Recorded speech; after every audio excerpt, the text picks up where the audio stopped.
Olá, você que vai fazer o concurso da Caixa Econômica Federal. Nós vamos conversar um pouco hoje a respeito da prova que vai cobrar o conceito ou os conceitos de noções de probabilidade estatística. Você está preparado para essa prova? Então nós vamos aqui detalhar um pouco do edital, quais são os conteúdos, vamos trazer aqui uma questão bem clássica também para esse tipo de prova. Então acompanhe aqui comigo que nós vamos falar bastante hoje nessa nossa conversa a respeito desse concurso e desse edital. Então esse é o momento, está na hora de você se preparar para realizar esse seu sonho, o sonho de passar em um concurso para servidor público e aqui especificamente o concurso da Caixa Econômica Federal. E para isso, vamos conversar aqui a respeito dessas questões, dos conteúdos, né, da preparação que você faça, então, em conjunto com nós professores, para que você consiga realizar esse seu sonho. Então, vamos lá trabalhar exatamente com esses materiais. Então, nós vamos, como eu falei, conversar especificamente sobre o concurso da Caixa Econômica Federal, o edital agora de 2024/1. Então, esse é um concurso que a Caixa abre para muitas vagas, então um total de 4.000 oportunidades de vagas para os candidatos de nível médio, 2.000 delas sendo para a função de técnico bancário novo. Nós já vamos falar um pouquinho ali dessa vaga, né, dessa área específica, que tem um foco amplo, então, no desenvolvimento de carreira lá dentro do banco, enquanto outras 2.000 vagas são direcionadas especificamente para aqueles que têm especialização na parte de tecnologia da informação. E tem vagas que são específicas para a parte técnica, a área técnica, e algumas vagas ali que vão exigir formação de nível superior. Então, nós vamos comentar aqui as diferenças para essas duas vagas com relação às noções de probabilidade estatística. Então, o que traz cada um desses editais com relação a esse conteúdo específico, que é o nosso conteúdo, é o conteúdo que você consegue assistir quando eu estou lá nas aulas, explicando quais são os conceitos de probabilidade, de estatística, resolvendo atividades, resolvendo questões que caíram em concursos anteriores, e todo esse material ajuda para que você se prepare para o concurso da Caixa. Então, você que fez lá a sua inscrição, consegue acompanhar todos esses editais, todo o andamento do concurso lá no endereço eletrônico caixa.sesgranrio.org.br. Aqui eu deixei especificamente ali o link para acesso aos editais, porque a gente vai comentar um pouquinho ali dos editais, porque é lá que você encontra todas as informações necessárias, não só de como se inscrever, né? Então a questão da inscrição agora para nós não é tão importante, mas da preparação propriamente dita. Quais são os conteúdos, quantas questões eu tenho de cada um dos temas, o que são conhecimentos básicos, o que vai cair lá na prova de conhecimentos específicos, e o nosso foco para essa nossa conversa está justamente nos conhecimentos gerais, nos conhecimentos básicos, né? Normalmente chamado de conhecimentos gerais, onde dentro dessa área, dessa parte da prova, nós temos as noções de probabilidade estatística. Então, exatamente ali dessa parte que nós vamos comentar. Então, você consegue, né, ter acesso à tua área do candidato, dentro ali do endereço eletrônico que nós comentamos, os editais, cronogramas e todas as informações necessárias.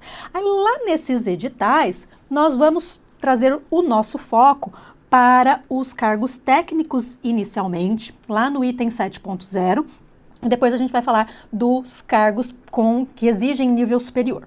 Então, para os cargos técnicos, então, independente de qual especificidade eu tenho nesse meu cargo técnico, vão, né, constituir essa prova.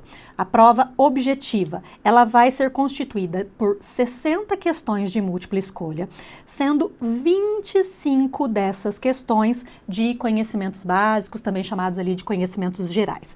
E é aqui que tem que ficar o nosso olhar, exatamente nessas 25 questões, onde 5 dessas 25 são de noções de probabilidade estatística. Então, lá no item 7.1.2.1.1, que nós colocamos aqui na letra D, nós temos ali as especificações de como vão ser as questões de noções de probabilidade estatística. Então, vão ser 5 questões com valor de 1 ponto cada uma delas, totalizando 5 pontos para essa parte. Então, percebam, são 25 questões de conhecimentos básicos, sendo que 5 5 delas, 1/5 dessas questões são de noções de probabilidade estatística.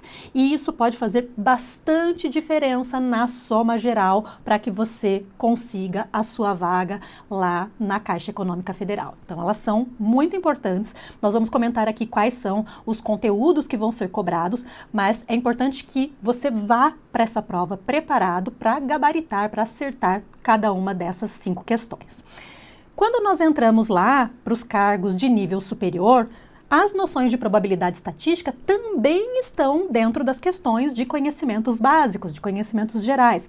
Lá no edital específico para os cargos de ensino superior, também no item 7.0, onde traz então quantas questões vão ser de cada tipo, e para os cargos de nível superior nós vamos ter 30 questões de conhecimentos básicos, onde dessas 30, 5 serão de noções de probabilidade estatística, certo? Então aqui, no caso, para os cargos de nível superior, 1/6 dessas questões, então um peso relativamente grande, né, se a gente for pensar na prova como um todo, com relação aos nossos acertos lá nesse quesito, nesse conteúdo, que são, né, as noções de probabilidade estatística, certo? Então, para a gente delinear um pouquinho ali, né, o que cada um dos cargos vai exigir com relação às noções de probabilidade estatística, portanto, né, então, para todos os cargos, todo mundo vai ter que estudar noções de probabilidade estatística, seja para nível técnico, seja para nível superior,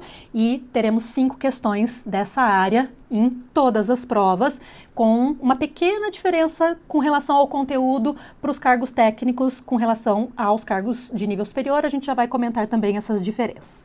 Mas você já imaginou você lá na prova e você acertando todas essas questões, todas essas 5 questões de noções de probabilidade estatística, sem ficar com dúvida, sem chutar uma questão ou outra, então tendo certeza de que o raciocínio que você está ali desenvolvendo é o raciocínio correto para acertar aquela questão, então saindo da prova falando, opa, eu acertei as 5 questões de probabilidade estatística. Então, as nossas aulas, as aulas do IESD, elas justamente são pensadas para que isso aconteça, para que você chegue lá na prova com bastante tranquilidade e lembre, olha, isso aqui foi falado, isso aqui eu estudei, isso aqui o professor trouxe, olha, o professor fez uma questão parecida com essa e resolvemos de tal maneira, então aqui eu também posso usar essa estratégia. E é exatamente essa a nossa intenção, que você consiga estar bem tranquilo quando você estiver lá sentado fazendo a sua prova.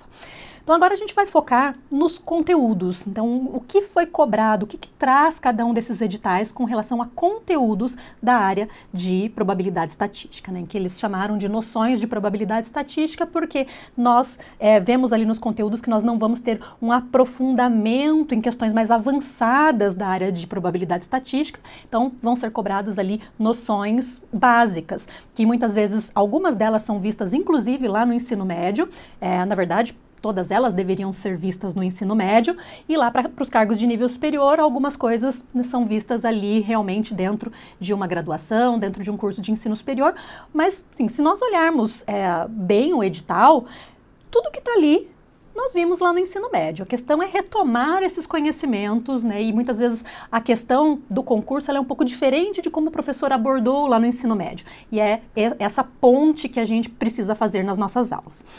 Então nós temos lá, para cargos técnicos, os conteúdos são os conceitos gerais, e o que eles estão chamando de conceitos gerais. Trabalhar com variáveis, o que é uma variável contínua, o que é uma variável discreta, então os tipos de variáveis, quais são as classificações que nós podemos fazer para essas variáveis, como eu falei, né?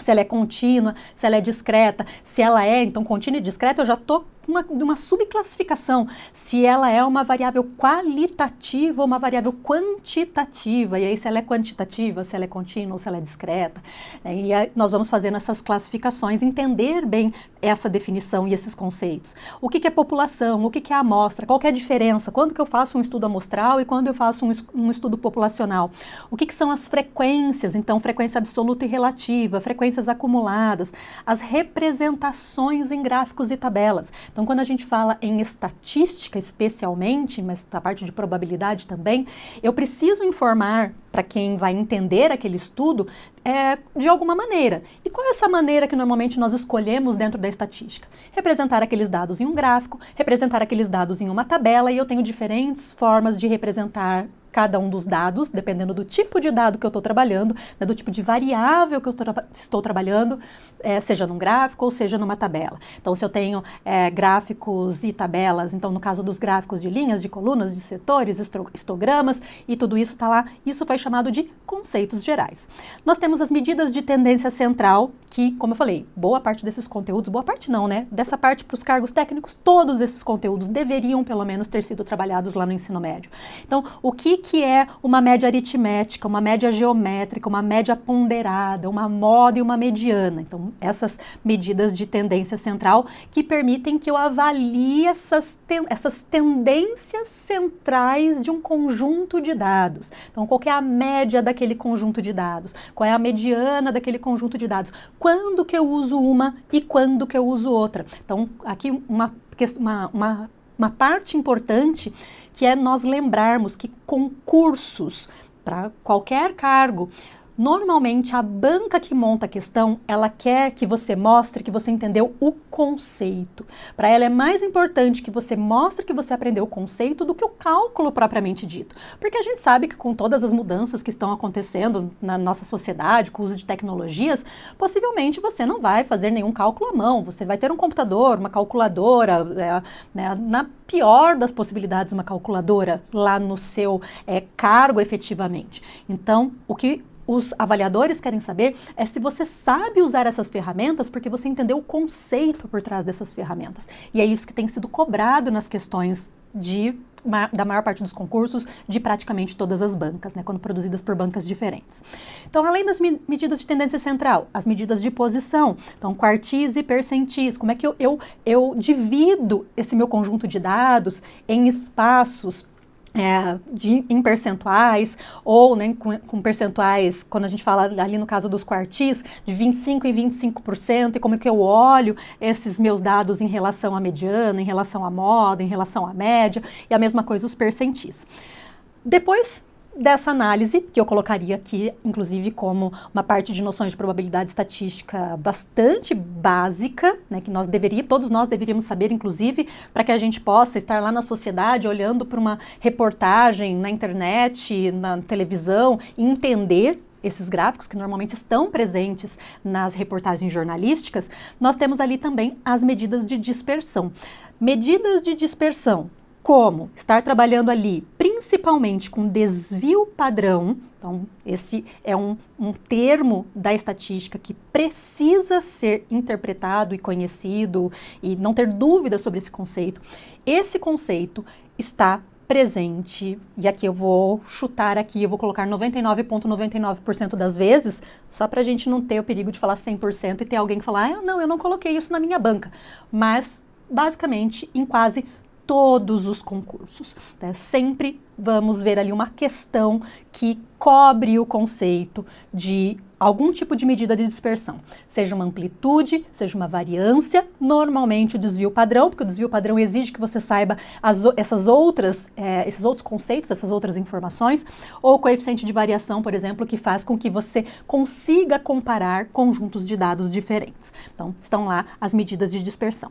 E as questões que envolvem diretamente probabilidade. Então, o que é um experimento aleatório, o que é um espaço amostral? Então, ok, definimos, vamos trabalhar com uma amostra. Qual é o espaço dessa amostra? Qual é o espaço de possibilidades dessa minha amostra? O que são os eventos que podem ser retirados dessa minha amostra? Então, se eu tenho eventos que são independentes ou se eles são dependentes, estou trabalhando com espaços equiprováveis, o que é uma probabilidade de Laplace, quais são os espaços não equiprováveis, e aí nós temos alguns teoremas importantes, como o teorema do produto, a probabilidade condicional, trabalhar com eventos independentes, como nós falamos, e ali, na maior parte das vezes, se alguma questão é montada pensando em cobrar conceitos de probabilidade, já pensando em dicas ali para as questões da prova, entender muito bem e como calcular questões que envolvam distribuição binomial. Por quê? Porque a distribuição binomial possivelmente vai exigir, né, a questão vai ser montada exigindo que todos os outros conceitos de probabilidade estejam ali presentes também em alguma parte. Então, você tem que entender o todo para conseguir resolver ali uma questão que envolva distribuição binomial. E aqui estão os conceitos para os cargos técnicos, certo? Então, para os cargos técnicos de uma forma geral. Quando a gente parte para os cargos de nível superior, vocês vão perceber que eu tenho mais 2 itens. Então, eu não vou repetir aqui o item 1, 2, 3, 4 e 5, que vai ali até a parte de probabilidade novamente. Então, tudo que a gente falou ali na tela anterior vale aqui para os cargos de nível superior. Então, toda essa parte vista lá no ensino médio de noções de probabilidade estatística vão estar aqui também para os cargos de nível superior, vão ter questões nesse formato. E olha só, se nós pudéssemos pensar em alguma estratégia lá da banca, lá para os cargos de nível técnico, nós temos 5 itens e nós temos 5 questões.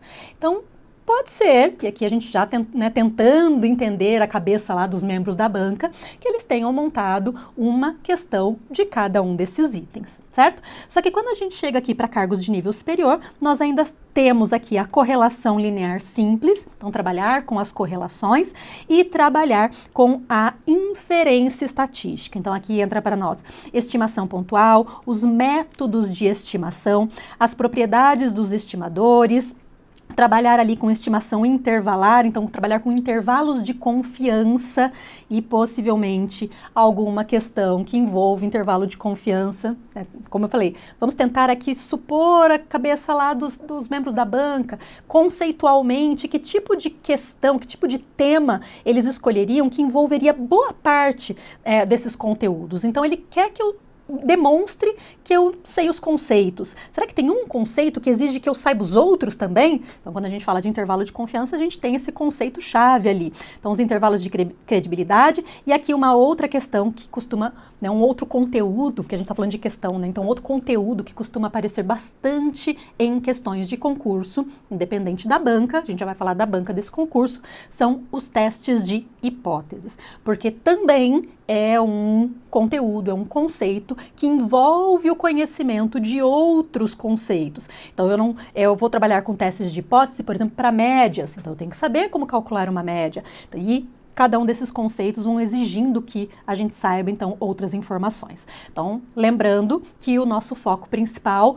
é o entendimento dos conceitos. Claro que eu preciso saber fazer os cálculos, mas se eu entendi o conceito, resolver o cálculo é a parte mais fácil. Então, aqui você vai aprender através de exemplos. Nas nossas aulas nós temos muitos exemplos práticos, além dessa parte conceitual. Então, você assistindo ali as aulas vai perceber que nós temos o conteúdo com relação a conceito. Qual é o conceito? O que define um desvio padrão? Mas como que eu resolvo um problema que pede que eu calcule o desvio padrão? Qual é o passo a passo para essa resolução? Então, nós vamos estar trabalhando na maior parte das nossas aulas com exemplos práticos e o conteúdo focado no que realmente cai nessas provas. Então, tendo esse olhar do que as bancas pedem, então, o que a banca da CESP pede, o que a banca da Sesgran Rio, que é a nossa banca aqui, pede. E, normalmente, assim, quais são aqueles conceitos-chave que sempre tem uma questão daquele conteúdo e como que normalmente ele é cobrado ali naquelas questões. Então, aqui você vai encontrar justamente aulas que vão te levar a esse entendimento. E, como nós acabamos de falar, para nós, aqui, para o concurso da Caixa Econômica Federal, nós precisamos olhar com bastante cuidado para as questões produzidas pela Fundação Sesgran Rio, porque essa é a banca que está produzindo aqui a prova para o concurso da Caixa Econômica Federal. E por que isso é importante? Isso é importante porque cada banca tem um estilo de prova. E as questões, então, aqui da Sesgran Rio, elas são questões de múltipla escolha, são questões objetivas, são questões com 5 alternativas, onde uma dessas alternativas vai estar correta. Então, a gente já começa a entender qual é o formato. Então, não é questão de somatório, é uma múltipla escolha. Eu não tenho afirmativas e negativas. Normalmente, eu posso ter ali, sim, uma pergunta onde eu vou responder o que está certo ou o que está errado, mas dificilmente eu vou ter aquelas questões onde eu avalio 5, 6, 7 afirmações diferentes, mas eu posso ter alguma questão assim também. Mas acaba não sendo o modelo, o padrão das questões da CES Gran Rio. Então, o que eu estou querendo dizer com isso? Olha, a banca, ela é soberana. Ela pode montar a prova da forma que ela achar melhor. Ela pode, inclusive, nessa prova, o que eu não acredito que vai acontecer, mudar totalmente o estilo de prova, né? Então, ela fazia as provas com questões mais básicas, no sentido assim, a questão ela cobra mais cálculo do que conceito. Eu, normalmente, acho mais fácil uma prova que cobra mais cálculo do que conceito. Mas, pelo que a gente observa da CES Gran Rio, ao longo de vários e vários concursos onde eles produziram questões, onde eles foram a banca oficial desses concursos, é que ela é uma banca que gosta que o estudante ou que o concurseiro, né, que você que vai estar lá fazendo a prova, entenda qual é o conceito por trás do que ela está pedindo. E se eu entendo o conceito, eu sei fazer o cálculo. Tá? E a gente vai fazer uma questão aqui da CES Gran Rio, de um concurso de 2023, e a gente vai observar justamente esse padrão. Tá? Então, o nosso material, ele tem esse foco e nós estamos justamente, né, reforçando aqui esse foco aqui nessa nossa conversa para que a gente entenda qual é o tipo de questão que a Fundação CES Gran Rio produz. Então, a gente já vai resolver uma questão aqui também ali, como eu falei, da CES Gran Rio. Então, você pode se preparar com os vídeos. Nossos vídeos explicam detalhadamente cada um desses conceitos e, ao longo dos nossos vídeos, nós temos diversas dicas e estratégias para o exame, para a prova.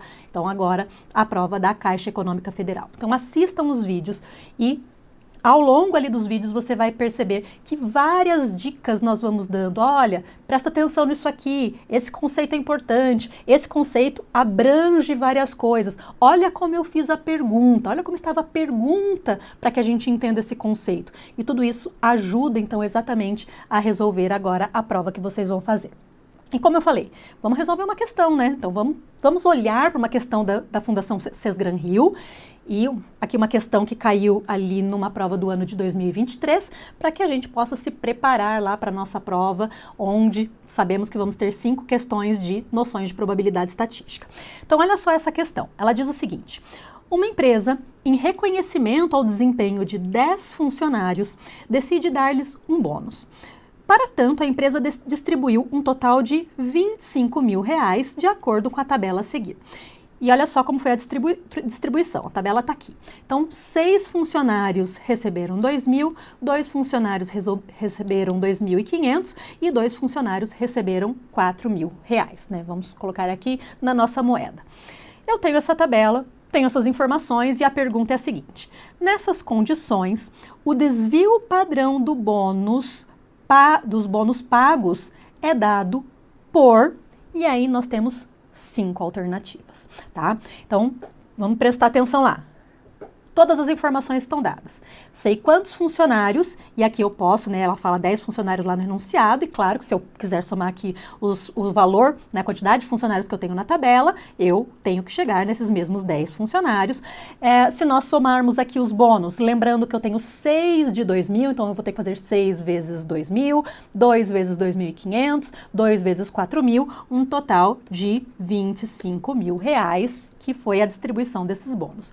E ela quer entender, a pergunta aqui para nós é: qual é o desvio padrão com relação a esses bônus? Então, eu tenho uma média, e eu vou precisar calcular ela, e eu tenho um desvio em torno da média. E é esse desvio em torno da média que nós queremos saber.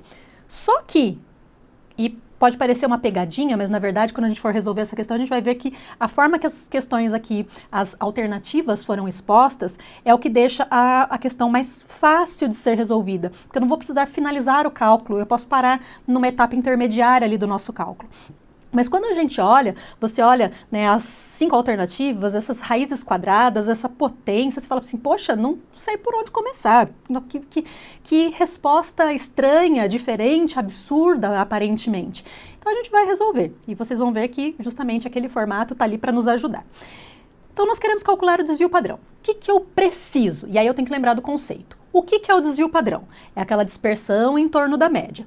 Só que para eu calcular essa dispersão em torno da média, eu preciso saber o quê?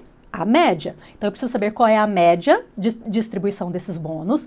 Eu preciso saber qual é o desvio em torno dessa média, dessa distribuição. Então, eu vou ter pessoas que vão ter recebido mais do que a média, eu vou ter pessoas que vão ter recebido menos do que a média. Se eu somar esses valores, positivos e negativos, eu vou chegar num valor nulo e isso não me interessa. Então, eu elevo todos esses desvios ao quadrado e quando eu divido pelo número de pessoas que estavam lá no estudo, eu tenho o que nós chamamos de variância, certo? Só que a variância, ela não tem a mesma unidade de medida do nosso estudo. Então, se a gente está falando ali de distribuição de valores em reais, a nossa média vai estar em reais, essa variância, ela não está em reais, ela não tem uma unidade de medida padrão. Mas, como eu falei, eu elevei ao quadrado esses valores. Então, para ela ter a mesma unidade de medida padrão, eu posso extrair a raiz quadrada desse valor. E quando eu faço isso, então quando eu extraio a raiz quadrada da variância, eu encontro quem? O desvio padrão. E o desvio padrão, ele tem a mesma unidade de medida dos dados do meu problema. Então, ele tem a mesma unidade de medida da média, por exemplo, e eu consigo entender qual é esse desvio em torno da média.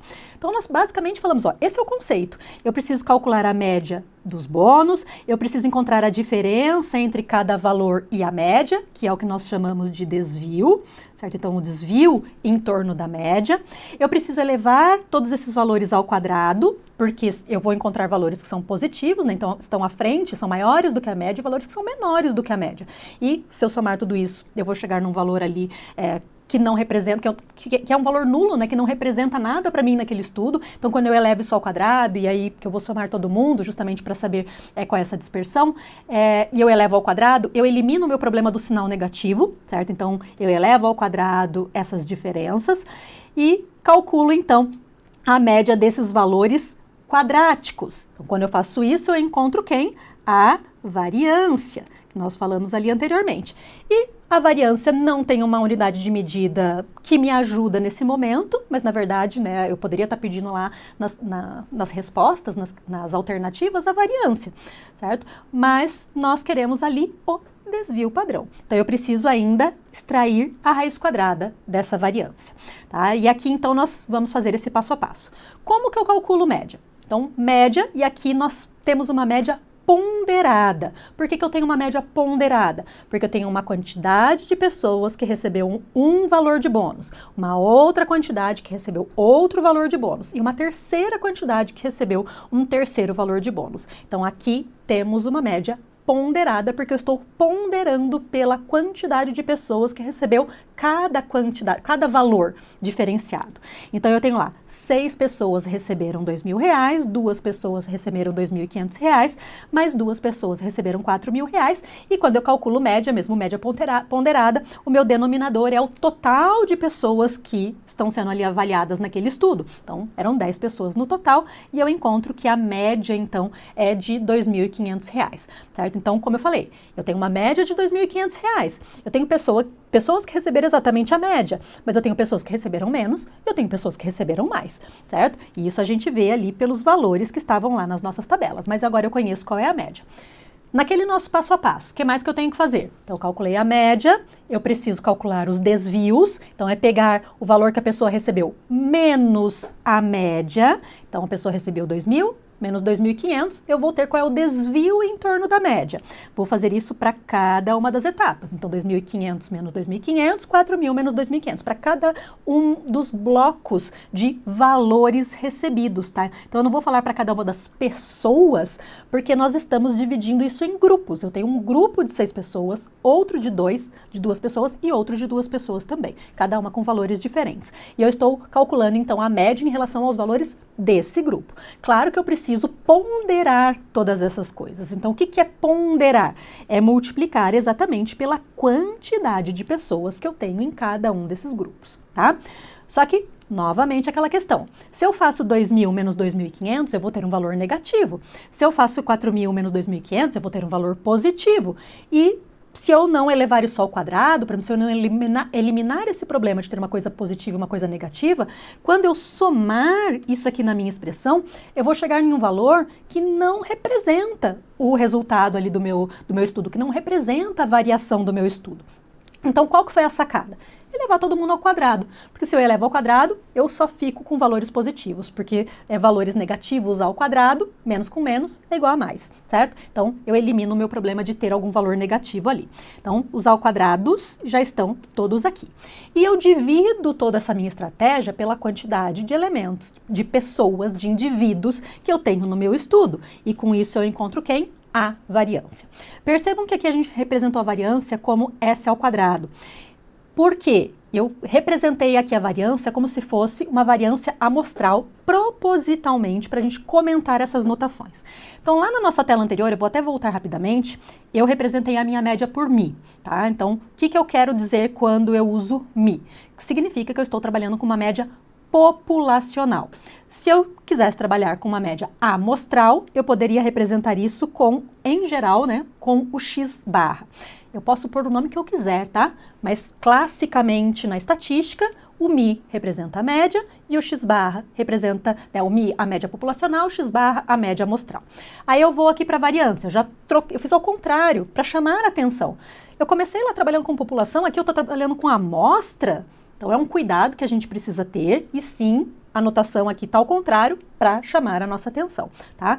Então, S é usado para nós calcularmos, então S ao quadrado, a variância amostral e S, o desvio padrão amostral.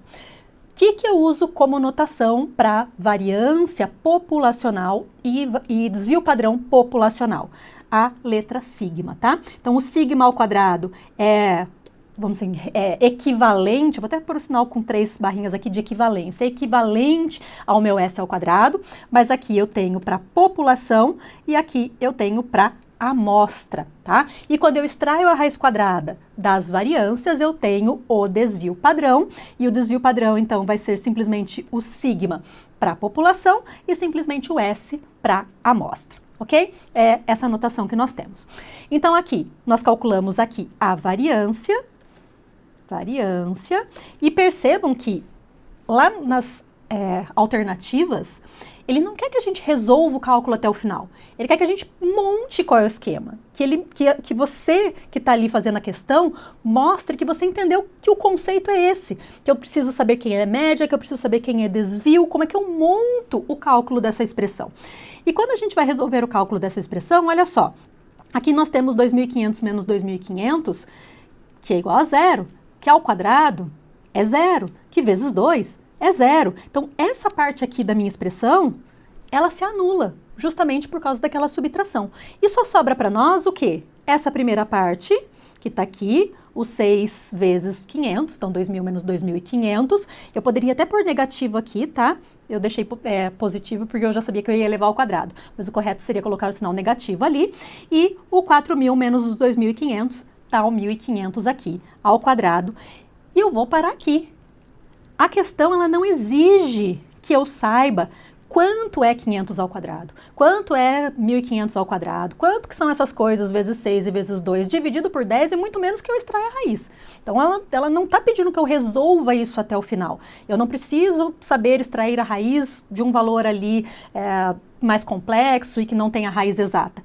Eu preciso mostrar que eu entendi o conceito, certo? E eu paro aqui, por quê? Porque exatamente essa resposta, ela está lá nas alternativas. Então, quando a gente volta lá para as alternativas, olha só, a gente observa que todas elas estavam nesse formato, mas eu só tenho uma que está exatamente ali no valor que nós chegamos. E aqui talvez você se questione, e aqui seria uma análise que a gente poderia fazer, por que que não aparece o sinal negativo aqui e por que que nós também não tínhamos colocado inicialmente o sinal negativo ali.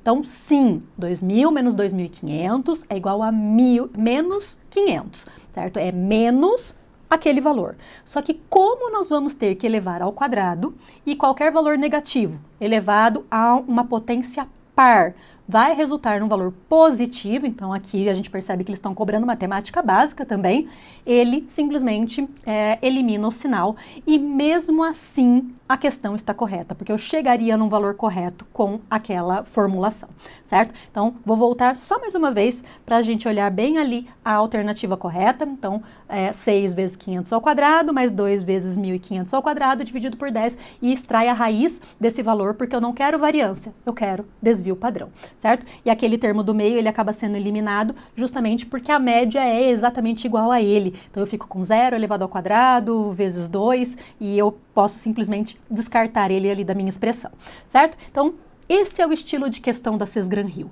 Percebam, e eu vou reforçar, ela gosta de cobrar conceito. E se eu sei o conceito, então eu sei qual é o conceito do desvio padrão, eu sei o que ele exige que eu saiba, eu preciso saber média, eu preciso saber desvio, eu preciso saber como calcula a variância, eu preciso saber o que são essas coisas para eu saber aquela ordem de cálculo. Então eu consigo calcular o desvio padrão porque eu sei exatamente o que esse conceito exige que eu entenda antes que eu esteja calculando propriamente dito ele.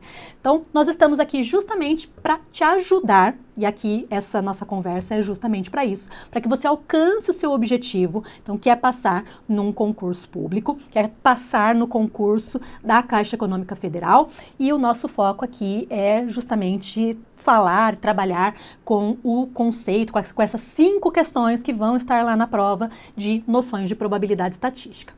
Então, acredite no seu potencial, você pode passar nesse concurso.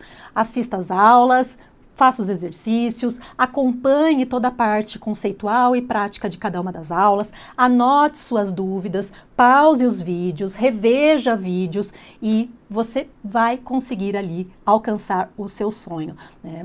Se prepare para isso, vá com a cabeça que você vai sentar e você vai olhar as questões e você vai sentir tranquilidade por saber o que cada uma das questões quer que você resolva, quer que você ali consiga montar o seu passo a passo e chegar ali nas alternativas corretas. Então acesse já os materiais, o nosso conteúdo está lá te esperando, os vídeos para você se preparar para o concurso da Caixa estão lá prontinhos para que você possa assisti-los. Então, tudo que você precisa para passar no concurso agora da Caixa Econômica Federal, está aqui. Dê uma olhada, não vou falar assim especificamente, mas dê uma olhada com bastante carinho nos conteúdos de noções de probabilidade estatística. Bons estudos, boa prova para você!